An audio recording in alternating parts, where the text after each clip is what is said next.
വിനോദസഞ്ചാര മേഖലയായിരുന്നിട്ടും മൂന്നാറിന് സ്വന്തമായ ഒരു തിയേറ്റർ എന്ന സ്വപ്നം ഇപ്പോഴും അകലെയാണ്. ഏതാനും വർഷങ്ങൾക്ക് മുമ്പായിരുന്നു മൂന്നാറിൽ പ്രവർത്തിച്ചു വന്നിരുന്ന തിയേറ്റർ അടച്ചുപൂട്ടിയത്.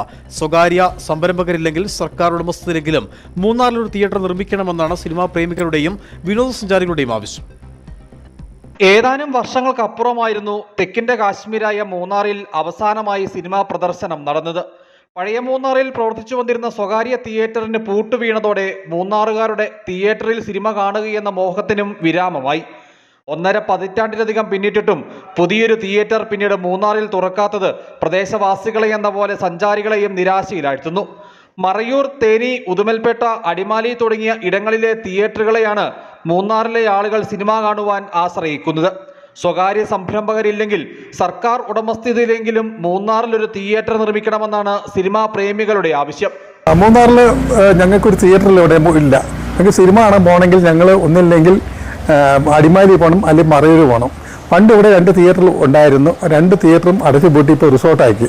തിയേറ്ററില്ലാത്തതുകൊണ്ട് ഭയങ്കര ബുദ്ധിമുട്ടാണ്. ഇതൊരു വിനോദസഞ്ചാര മേഖല ആയതുകൊണ്ട് പല ആൾക്കാർ തിയേറ്റർ അന്വേഷിച്ച് വരുന്നുണ്ട്. ഇവിടെ സിനിമ കാണാൻ യാതൊരു നിവൃത്തിയില്ല. അടച്ചുപൂട്ടിയ തിയേറ്ററിന് പകരം പുതിയ തിയേറ്റർ തുറക്കണമെന്ന ആവശ്യവുമായി പ്രദേശവാസികൾ നിരവധി നിവേദനങ്ങൾ സമർപ്പിച്ചു കഴിഞ്ഞു.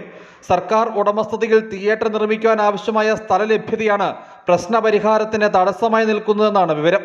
അത്യാധുനിക സാങ്കേതിക വിദ്യകൾ സംയോജിപ്പിച്ച് മൂന്നാറിൽ കുറ്റമറ്റൊരു തിയേറ്റർ നിർമ്മിച്ചാൽ അത് മൂന്നാറിന്റെ വിനോദസഞ്ചാര മേഖലയ്ക്കും പുത്തൻ ഉണർവാകും. News bureau, Adimali.